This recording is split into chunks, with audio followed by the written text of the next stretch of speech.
Ya pemirsa, untuk membahas mengenai vaksin COVID-19 merek Sinovac yang memiliki efikasi 65,3%, kita langsung bergabung dengan Guru Besar Fakultas Farmasi UGM Profesor Dr. Zulis Ikawati. Selamat siang Profesor Zulis dan salam sehat selalu. Selamat siang, salam sehat juga Mas Tommy. Ya baik, Profesor ini langsung saja bagaimana kita menerjemahkan efikasi vaksin COVID-19 Sinovac sebesar 65,3% ini? Ya, jadi efikasi itu dalam bahasa Indonesia mungkin lebih tepat lebih sering dikenal dengan nama kemanjuran ya. Jadi kemanjuran. Dalam hal vaksin maka efikasi atau kemanjuran ini adalah kemampuan dia untuk menghambat atau mencegah infeksi. Dalam hal ini adalah COVID. Jadi efikasi dari Sinovac yang dikatakan 65,3 berarti dia bisa menurunkan kejadian infeksi COVID itu sampai 65%, 65,3%. Begitu menerjemahkannya.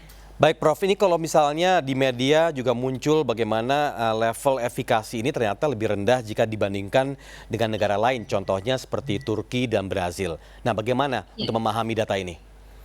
Oke, baik. Jadi istilah efikasi atau data efikasi ini diperolehnya dari uji klinik, di mana uji klinik itu melibatkan sekelompok yang divaksin dan sekelompok yang tidak divaksin. Kemudian dihitung dari sekelompok yang divaksin itu berapa yang mengalami COVID dan dari sekelompok yang tidak divaksin berapa yang mengalami COVID. Kemudian nanti ada hitungannya begitu. Nah, hal-hal yang bisa mempengaruhi dari hitungan tersebut adalah tentu saja adalah antara lain adalah populasinya, karakteristik dari populasinya, kemudian jumlah dari populasi atau subjek yang diuji. Jadi kalau di Indonesia kebetulan kita menggunakan subjek ujinya adalah populasi umum. Sedangkan seperti yang di Turki atau di Brazil, itu mereka menggunakan subjeknya adalah tenaga kesehatan, yang artinya apa? Risiko untuk terpaparnya tinggi, sehingga bisa menghasilkan nilai efikasi yang berbeda. Jadi seperti itu sebenarnya kenapa efikasi bisa berbeda begitu ketika dilakukan pengujian di tempat yang berbeda dengan mungkin karakteristik dari subjek uji yang berbeda. Begitu. Berarti bukan karena kualitas vaksin tapi ini dikaitkan dengan populasi. Betul. Ya berarti ya? Betul, karena vaksinnya kan barang yang sama ya, Sinovac. Sehingga ketika desainnya itu sama tetapi kemudian dilakukan uji di tempat yang berbeda dengan lingkungan atau milieu yang berbeda bisa menghasilkan efikasi yang berbeda. Berarti ini tidak terkait dengan varian virus COVID-19 di negara lain, bukan begitu ya Pak?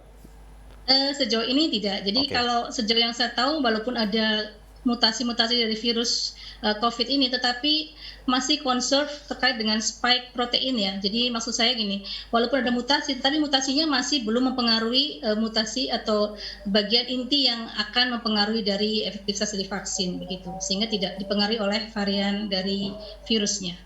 Baik, Profesor Zulis, kalau masyarakat juga ingin tahu sebenarnya efek samping dari vaksin Sinovac ini apakah ada atau tidak sebenarnya?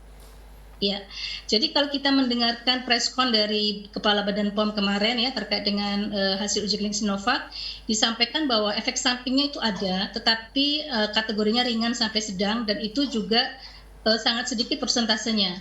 Di mana efek samping yang terjadi adalah biasanya nyeri di tempat suntikan, kemudian mungkin ada demam, kemudian rasa lelah begitu, yang mana semuanya itu kemudian bisa reversible atau bisa pulih kembali dalam waktu singkat.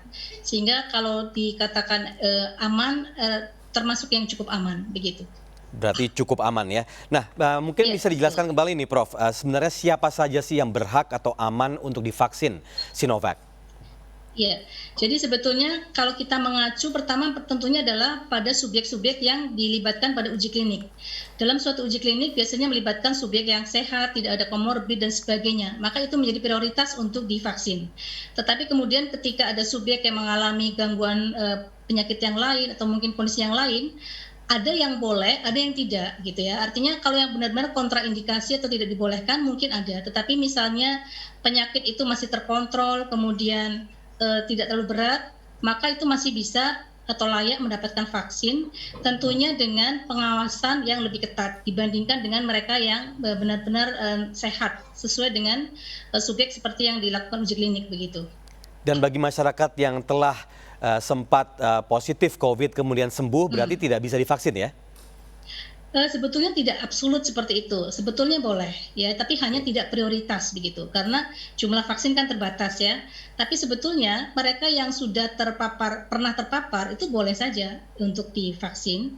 Hanya saja untuk tahapan pertama ini karena jumlah vaksin di Indonesia juga terbatas, maka prioritasnya adalah mereka yang memang belum pernah sama sekali terpapar.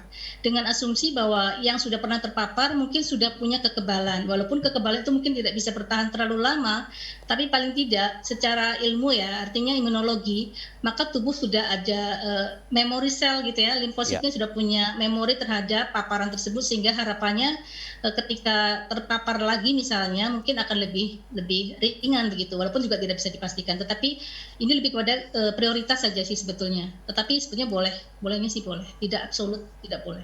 Baik, tadi dari Satgas juga telah menjelaskan pula efektivitas vaksin. Dari sisi Ibu sendiri, Profesor Zulis, apa sebenarnya efektivitas dari vaksinasi Sinovac ini terhadap pandemi di Indonesia untuk saat ini? Iya, kalau efektivitas itu adalah ketika sudah dipakai di masyarakat atau dipakai di populasi ya, sedang efikasi adalah ketika di uji klinik. Dengan efektivitas 65,3%, tentu kita akan berharap bahwa dalam jangka waktu tertentu dan jika coverage atau ruang atau cakupan vaksinasinya cukup luas, tentu kita harapkan bisa mencapai herd immunity atau kekebalan komunal ya dalam waktu yang tentu saja diharapkan tidak terlalu lama begitu. Jadi vaksinasi tentu sangat membantu untuk mencapai herd immunity. Herd immunity. Baik, Profesor Zulis, semoga dengan adanya vaksinasi dan juga didukung dengan penerapan protokol kesehatan yang ketat oleh masyarakat, pandemi segera berakhir di negeri ini. Terima kasih sekali lagi, Profesor Zulis. Profesor Dr. Zulis Ikawati, Guru Besar Fakultas Farmasi UGM, dan sekali lagi salam sehat selalu untuk Ibu dan keluarga. Sehat selalu Mas Tommy juga dan semua